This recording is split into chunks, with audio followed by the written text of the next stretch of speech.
Hey, this is Jason Kleberg from the Force 5 podcast, a show that forces a guest to come up with a movie-themed top 5 list topic, and then we reveal our picks on air. Top 5 heist films, top 5 tearjerkers, top 5 movie dogs. Every show you'll be asking yourself, what would be on my list? Guests include directors, screenwriters, actors, podcasters, musicians, authors, and even a professional wrestler. Subscribe to the Force 5 podcast, and you won't just be a listener, you'll be a list nerd. The Force 5 podcast, available wherever you're listening now.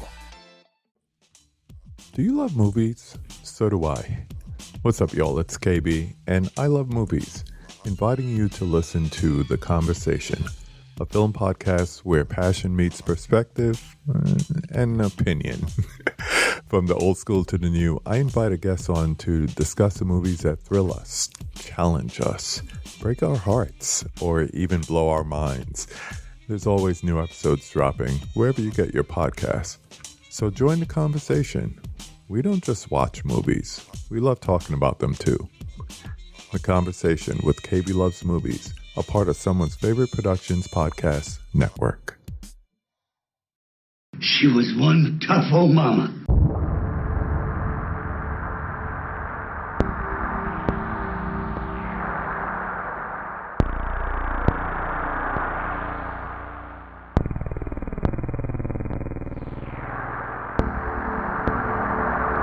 Welcome to Wake Up Heavy, the world's greatest horror movie podcast.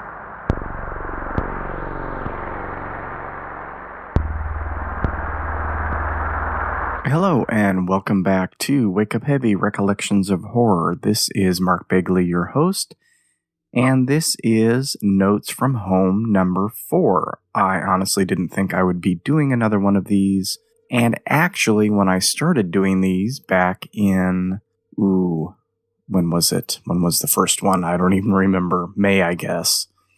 We were already 2 months into lockdown, and I assumed incorrectly that by this time we would be done with all this.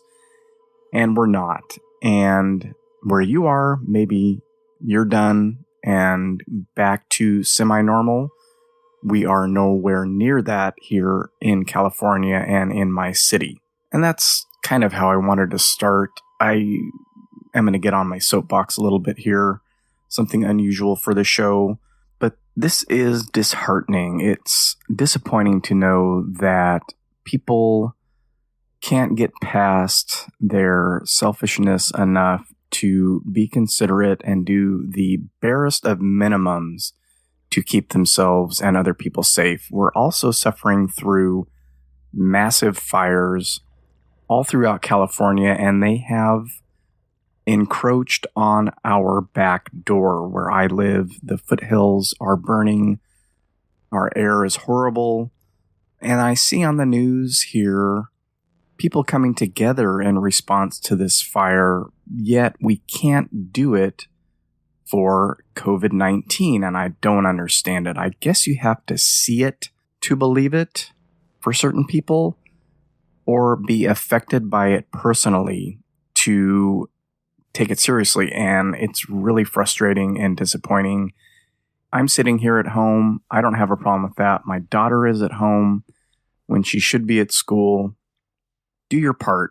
Let's get over this. I'm really sick of it and saddened by constant videos of idiots in supermarkets with their fake exemption cards, not wearing a mask. You're being asked to do the barest minimum during all this. We should be and could have been done with this already. Okay, that's as much as I want to get into that, but I am disheartened and disappointed by so much of what I see in the news. And my God, this is, if we count back to February when we had our first cases, we are now 7 months into this bullshit. So do something about it. Okay, on to fun stuff. I may lose all of 5 of my 50 or so constant listeners because of that, and that's fine. Notes from Home number 4. This is just me today, and really it's just movie watching. I think the last one I did was sometime in, July? Maybe I did one last month. No, I did the Cinder episode last month. And since school started mid-August for my daughter, we didn't do a whole lot of movie watching during that time since our last episode like this. So really, I think the only thing that she and I watched together was The Gate, which I did a Why Didn't I Rent This on a while back. And I don't know that that one worked so well for her, but I enjoyed watching it again. And actually, through August, I didn't do a whole lot of movie watching on my own, but I did catch some favorites. One that I had been wanting to watch for a while and had been looking for on streaming showed up on TCM, and I love when this happens. Foul Play with Chevy Chase and Goldie Hawn was a childhood favorite. I was way into Chevy Chase back in the late 70s and early 80s because of Saturday Night Live, which is a show that I barely watched back then but was fascinated by. And this movie creeped me out a little bit. The albino character and the scene in the library are a little bit spooky. And it also played in an imaginary double feature in my head with Marathon Man. I'm not sure what it is about those two movies that I connect in my mind together, but I will double feature both of those someday for real. She was one tough old mama. And then I had a nice little Ken Russell triple feature across a couple of days. I had kept seeing Lair of the White Worm pop up in my Twitter feed, and I had been meaning to watch it for a while and didn't because I had tried to watch Gothic a while back, and both of these were heavy rotation rentals back in the VHS days in the late 80s. I remember liking Gothic a lot more than I have liked it on rewatch, but I went ahead and watched that one. I watched Lair of the White Worm first and hadn't seen that in at least 2 decades and really, really enjoyed it. And then I rounded all that out with Altered States because that's on HBO Max. Lair of the White Worm and Gothic are both on Tubi right now, and they kind of make the rounds on the streaming services.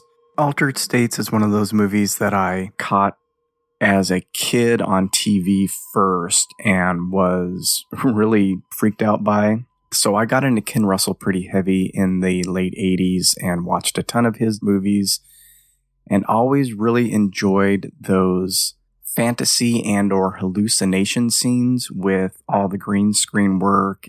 You could tell it was green screen, but there was something so...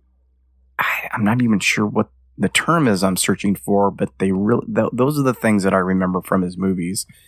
And Lair of the White Worm has some great hallucination and or dream sequences, as does Altered States. And Altered States was Ken Russell's kind of big studio feature, and because of the troubles on that, he never really worked with studios after that. But it has those wonderful bladder effects throughout. And then I did some comfort watches because I needed to. I watched An American Werewolf in London, which God knows how many times I've seen that. And The Exorcist, again, seen dozens and dozens of times. Keep away!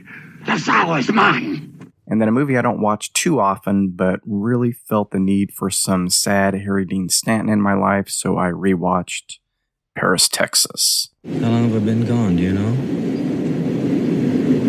4 years. Is 4 years a long time?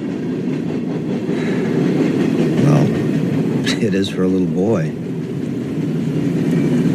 It's half his life.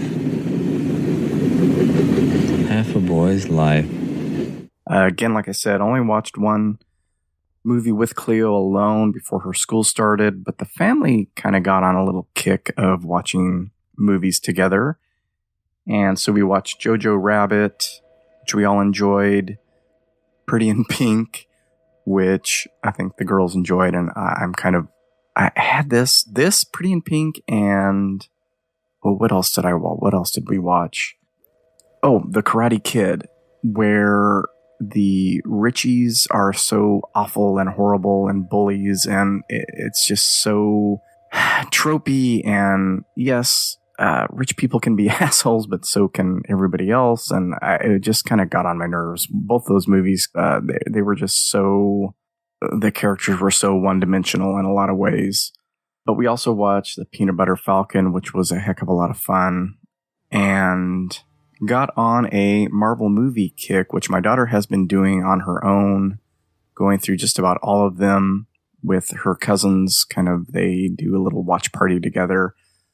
But when Chadwick Boseman passed away, we watched Black Panther, and that was the first time for me and my wife, I'm pretty sure. And then we also watched Captain Marvel, again, first time for me. I'm kind of over Marvel movies. And then Doctor Strange. And I think I liked Doctor Strange the most because it was kind of strange. On the new movie horizon, I did watch a couple of new horror films that were getting a lot of buzz on Twitter. One from Shudder called The Host, which was filmed during lockdown. And so it's a Zoom horror movie. A lot of people really liked it. I didn't care much for it. It's found footage, basically, so those have to work extra hard for me to get into them. It wasn't bad, and the acting was really good. I guess I watched it at the wrong time of the day, early morning, bright sun. A lot of people were watching it alone at night in a dark house and got freaked out. It did not scare me one single bit, but it was well done, and you might get something out of it that I didn't. The other one I watched was One Bedroom, 1BR, and that is on Netflix, and that's actually very good. I don't know that I would call it horror necessarily. It deals with a cult, which I always enjoy. Again, acting was very good. You'll recognize some of the people in it. The lead actress did a really good job. And the ending left me with an invitation feel. And of course, I did an episode on that back in the Women in Horror Month a couple of years ago. My wife and I watched the new Charlie Kaufman movie on Netflix. I'm thinking about ending things, or thinking of ending things. I'm thinking of ending things. Huh? And we're utterly confused by it. I don't know if that's a movie that I will be watching again anytime soon. It was interesting. There are a couple of driving scenes in the snow that go on for quite a long time and are heavy with dialogue. Interesting, yeah. Check it out if you have a couple of hours free, and just go in knowing it is strange, confusing, filled with heady dialogue, and go from there. Probably my favorite new watch, which is also on Shudder, and I have been waiting for God knows how many months now, is Color Out of Space, another Nick Cage winner. This is Richard Stanley's adaptation of the Lovecraft story, and it is wonderful. I really enjoyed it. The acting was great. The family dynamic was great. The little boy from The Haunting of Hill House is in it. Joel Lee Richardson is in it and is very good. Yeah, it's trippy.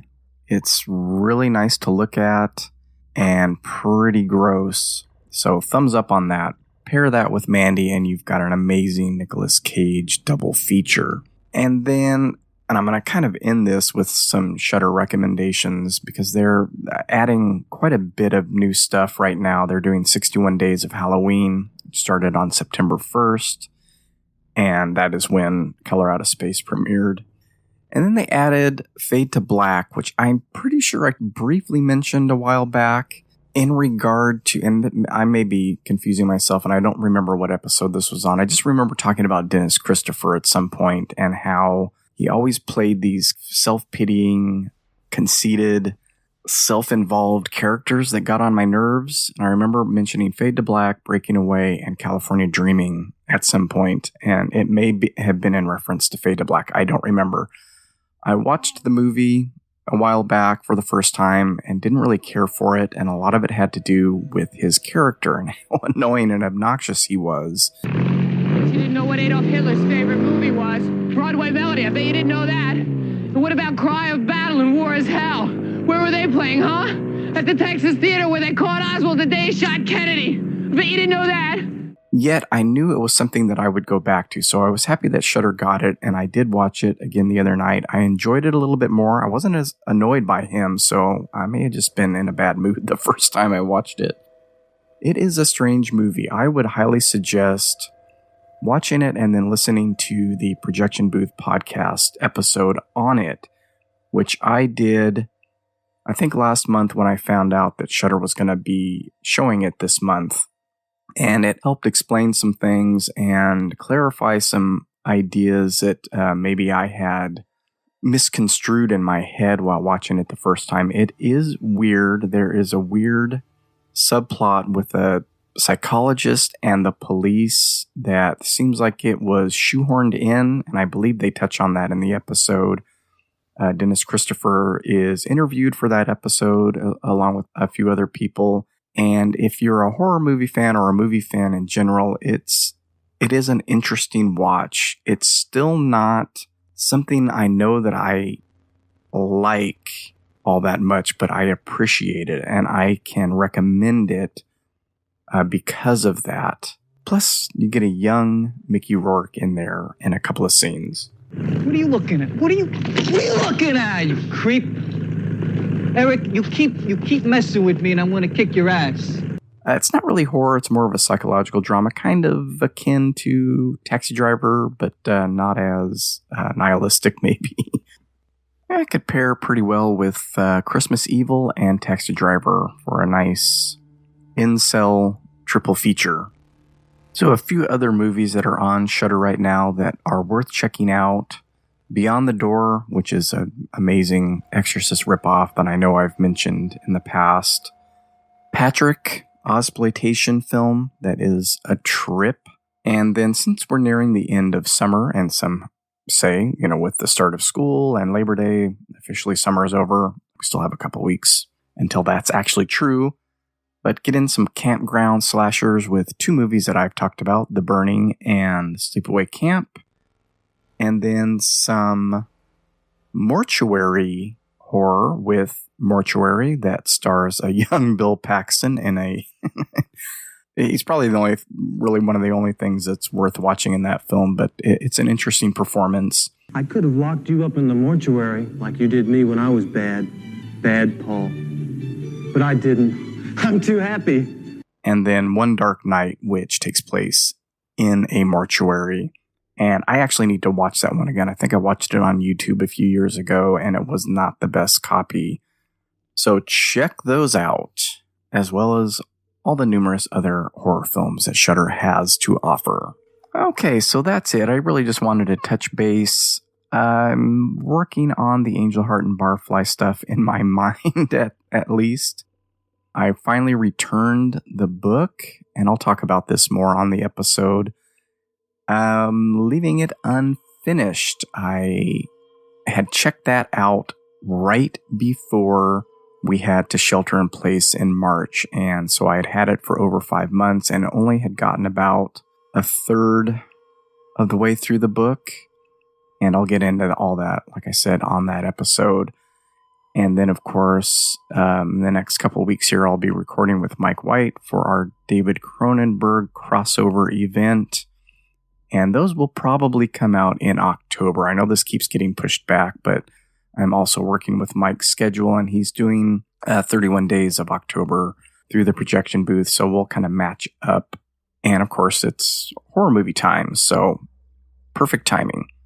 And along with those Cronenberg episodes, the episode that I did with Mike and another guest on The Antenna, which is going to be coming out, I think, on VOD at the beginning of October. That episode will be up around that very same time. That kind of ended up being a fortuitous thing with the wide release of that upcoming.